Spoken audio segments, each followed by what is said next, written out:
Howdy folks, so today I'm here with Daneka and Shaun. Hey. We've come on a 4x4 trip and we're just going to chat a little bit about their journey.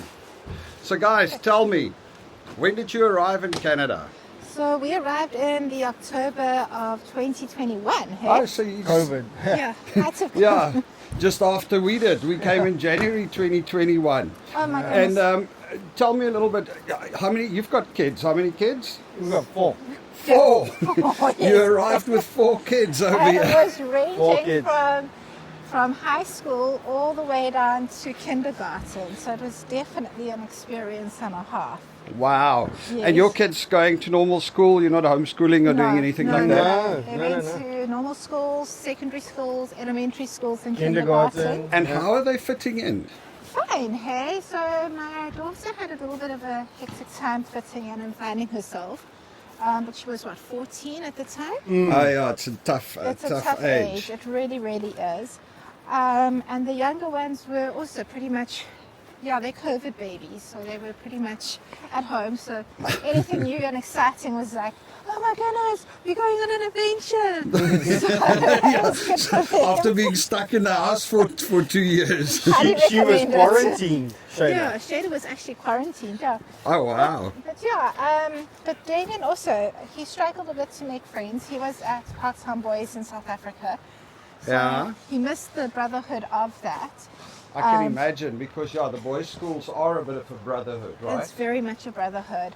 And how old is he? He's now almost 22. He's turning 22 this Oh, year. okay, So- so he was a bit older when you guys arrived. Yes, so Yeah. so they put him straight into grade 12, which is matric. Yeah. And Shayla, they bumped up. She was in standard 6, which is grade 8. Mm-hmm. And they bumped her into grade 9, so she didn't No, have but a it's whole weird experience. because there's a bit of an age discrepancy, right? There My is. kids had the same thing. They arrived here and they were like, oh, okay, for your age you should be a grade higher, and then they bump you up. It's exactly that. So So it's a bit tough for Damien though because Yeah. he was sort of going into matric, grade 12. In South Yeah, in Africa, South and Africa. suddenly Yeah. he's finishing it when he arrives here. Correct. Exactly. And we had promise of first team rugby and being a prefect and this and that, and you come here and there's nothing of that over Oh, here. wow.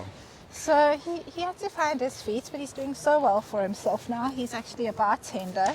And he's raking it in, Yeah, hey? he's making a killing. Oh, yeah, I mean, So- as a bartender, especially with the tipping going on around And here. his accent, he's Of like, course, how you yes. doing? And they're like, yeah, give me your money. Well, that's true, because what did they say? They voted South African accents as one of the sexiest accents in the world. So you're going to have to be like, say, hot dog. As they should know. Yes. Anyway, so, I mean, $1 million question. What made you decide to come to Canada? Oh, It was a little bit of a. It wasn't actually our first choice, to be honest. It was supposed to be New Zealand or Yeah. Australia, which is the typical, I guess. Yeah? and then he had job offers from Spain and Portugal. And Yeah. Oh, okay, so there was a lot of options. Yeah, there And were. you've always been in automation, home I've, automation. I've been in it for almost 20 years now. He Yeah. did it back in the days where everything was digital. Everything was analog back then. Analog. analog, You still not had to lay wires and crap all the way to Everything get was stuff done. very analog, yeah. So Yeah, that's a good industry. I was chatting to somebody else recently that also said they've got a friend and he's got his own business. He does home Yep. automation and he's doing well. yeah, It's really, really good. And did you come in on work permits or? Yes, so we came in on a work permit, and we got our PR, when was it, January a year ago, or was it 2 Yes. years ago? Uh, The timelines are so mixed. no, January Sorry 2 guys. years ago. Should we go walk on the river? Beautiful out here. Yeah, we're going to Let's turn go around walk. just now. So you did your work permits and then you applied for PR. So the Correct. standard route, work It's the permit, standard. PR. Yeah, so work permit, then BCPMP, provincial nomination program. So we got that, and then that brought our points up close to 1,000. Yeah. So and then shortly after that we went into the draw, but then it's the same thing where your police clearance is running out, or so you have to reapply for that. It was And- painful. but ultimately, once we got it, it was pretty quick. Cool. And now next step is citizenship. Yes, so the agent that we've been using has helped us, will be helping us with citizenship as well. So we're anticipating a relatively easy way of doing it. So Well, we'll see how it goes Yeah. in today's environment. Yeah, things change, right? so fast. so Anyway, fast. listen, and so you do a lot of getting out there and doing this 4x4 trips like the one that we're on. Yes. Not that this one is really 4x4, but anyway. Yeah. We had to take it to the mud pits. Well, it is a little bit. I mean, it's not an easy drive. It's mud and stone and stuff like that. What made you get into that? So when we were looking at coming to Canada, we Googled and YouTubed a whole lot of people. Story Till Now. What's the other one? KC250, A whole lot. Chef John. Yeah, all And, these Yeah, guys. and that's just something that's resonated with us. And we were like, you know what? We live in a beautiful country. Can't be stuck in the city the whole time. No. And Yeah. Netflix is not the ideal. no, and even though Netflix, half of the stuff's filmed out this side. Anyways. But you got it. I mean, the mountain over there is just majestic. You know, you're not going to get that on TV. Look at at what all. she's talking about. I hope you guys can see it. It's just amazing. I mean, it's so beautiful out here, so No, it quiet. is. And The other part about it is, okay, so Damon and Shay, they're older now and they don't really want to get out with mom and dad type thing. They have their own lives, their own friendship groups that Yeah. do their thing. So with Ryan and Taylor, like, what do we do?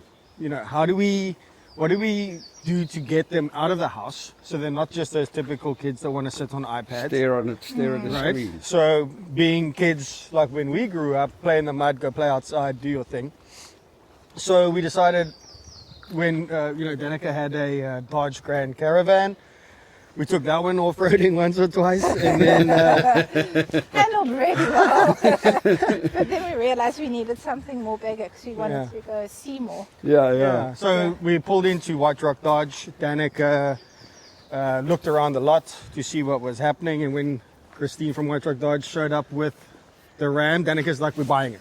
That's There a was big no truck, discussion. 4x4. Yeah. Absolutely no discussion about No it. discussion. So before we even signed the paper, she gave it a name, and What's its name? it's Griffin. Griffin. Yeah. Yes. Yeah, Yes. So that's why we got the whole handle with the Griffin off-road stuff. So.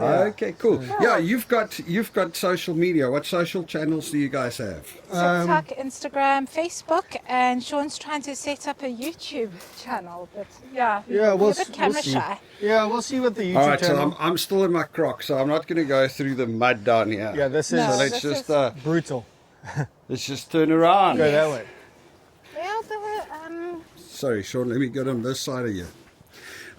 So TikTok, Instagram, and your handle is Griffin Off-Road. Griffin That's Off-Road. So TikTok is Griffin_off_road, Yeah. and then our Instagram is just Griffin_off-road.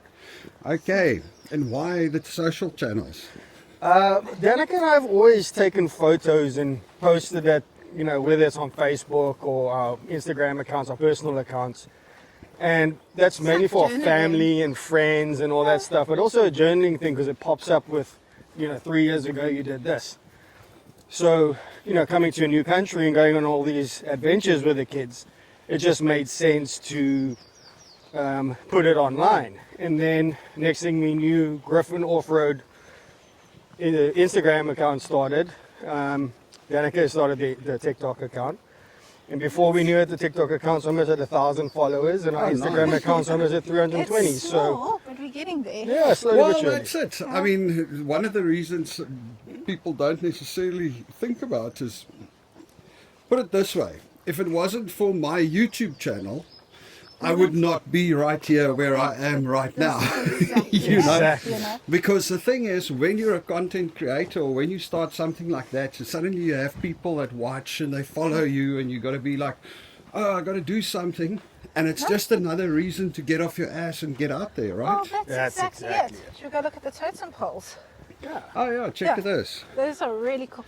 And this is the thing, I mean, we've got all our friends and family in South Africa, and they hear about all these cool adventures, and now you just want to show them, and then eventually you get people from all over going, oh, we saw your video, it's inspiring. And you're like, thank Yeah, you. it is. It is so cool, actually.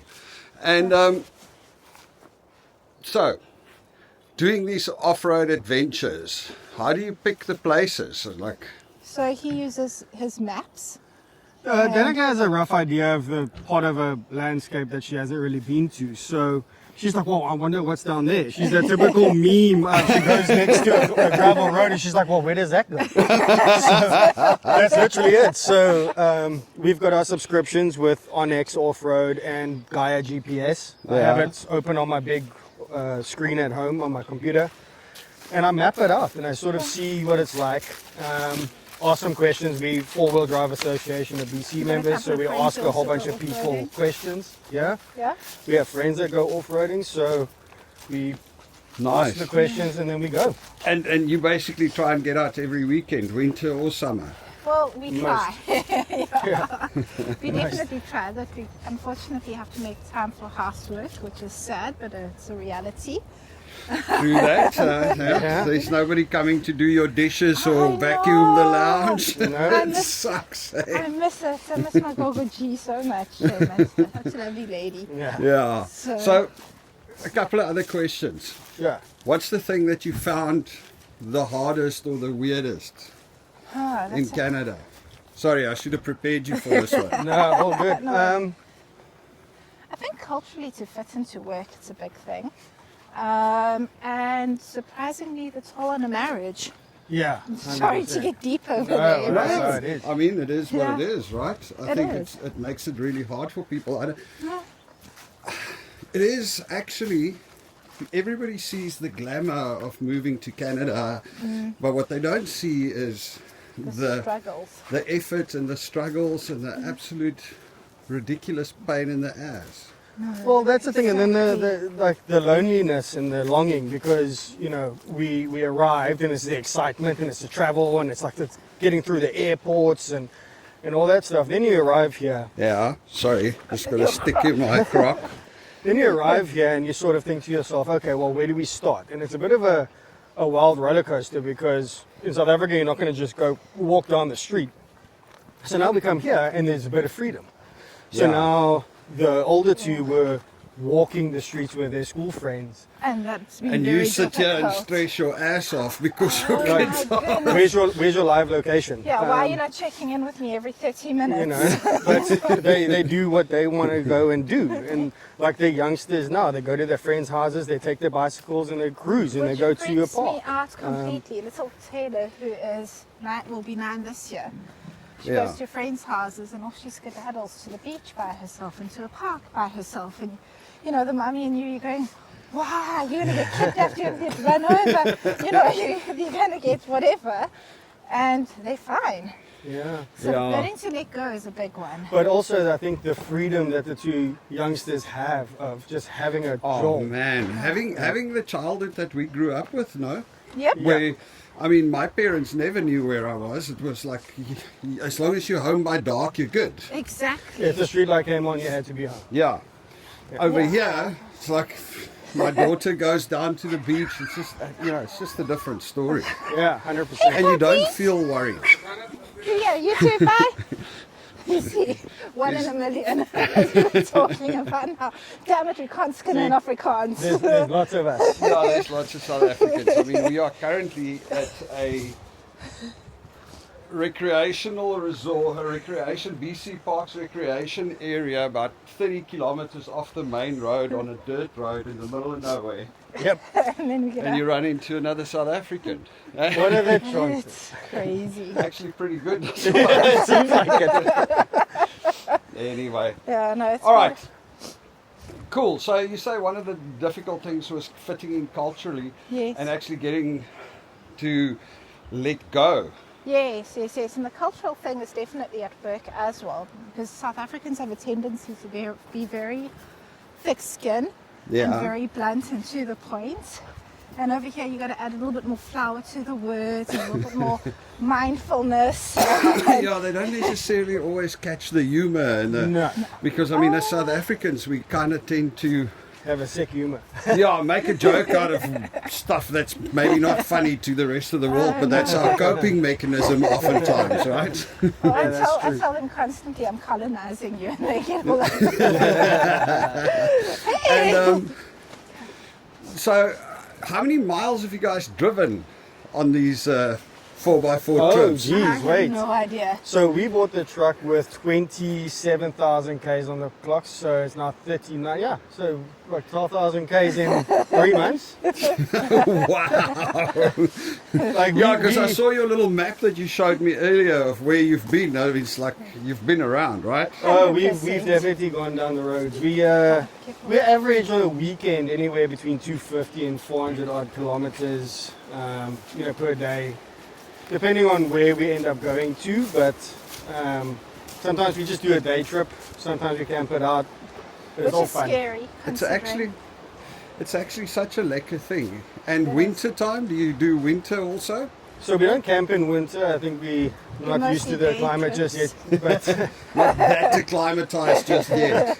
the problem is that the snow line sort of comes down quite low. So, going anywhere without chains and things like that becomes a bit tricky. Like we don't have a winch just yet. So Okay. that's something we'll get in the future and get some chains. But But you are geared up for the rest. You've Oh, got the like. 100%. we've got Everything recovery you need. boards. We've got snatch straps and kinetic ropes and soft shackles and everything. So Oh, nice. shovels, axes, tools. Yeah, I think it's like it really is something that people should do more of. Because I think a lot of people arrive here and they kind of spend their time in the city and they hang out there and like, you've got all of this. I mean, what are we 2 hours away from? From your place, yeah. We're 2 hours away from West Vancouver, and here you are in the mountains. You got the river flowing. You can just come and camp out here. I mean, it's amazing. It's beautiful. No, it is. It's absolutely stunning. It's so out much here. fun though. Right. Can be. And so, Definitely.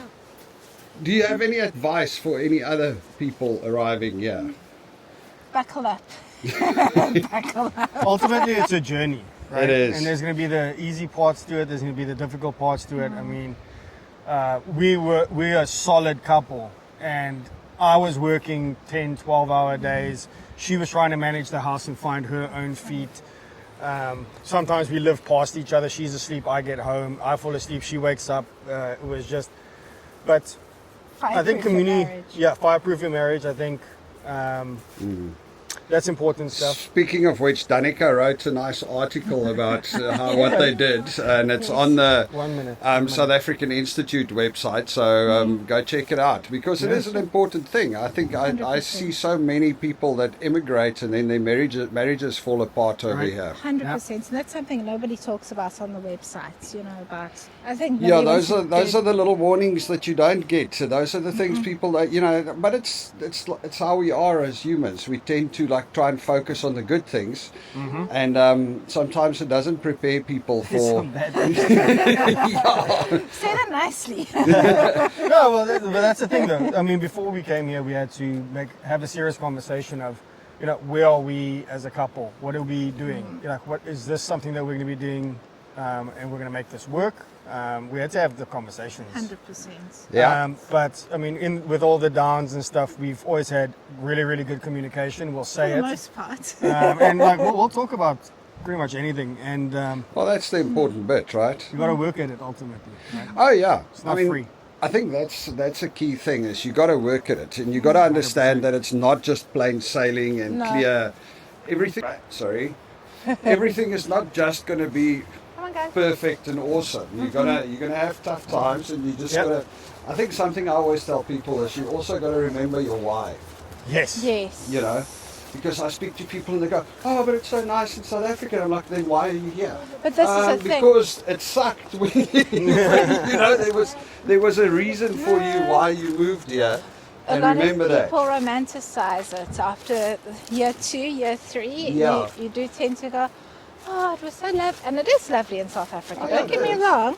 But, there's reasons why we moved. The kids have opportunities here. They've got the freedoms over here. Yeah. Even for Shaun, he's got a lot more opportunities over here than he would have had in South Africa, Yep. So yes, you run through all your pension and all your savings. Yeah, your rand does not go as far as you would like it It's to, pretty right? expensive. Yeah. life's expensive, but it's awesome No, because it is. It's worth you know, it. this is what it's all about. And what people don't know, I mean, this is a recreation area, but there's many areas along this road. You don't need to go to a recreation area. No. You can just pull off of the road as long as you don't block the road. Yep. Exactly. You can camp and set up anywhere. 100%. Yeah, I mean, we've gone off the beaten path and just found a random road to go see where it went, and it took us to some of the nicest places we've ever seen. So, I mean, Yeah. like the puppies. that's what it Pretty is. friendly. That's Say hi, babies. amazing. No, it's super cool. No, it is. It's really, That really is sweet. amazing. Yeah. Yeah. All right, folks, is there anything else you want to say to any of the South Africans or anybody else watching?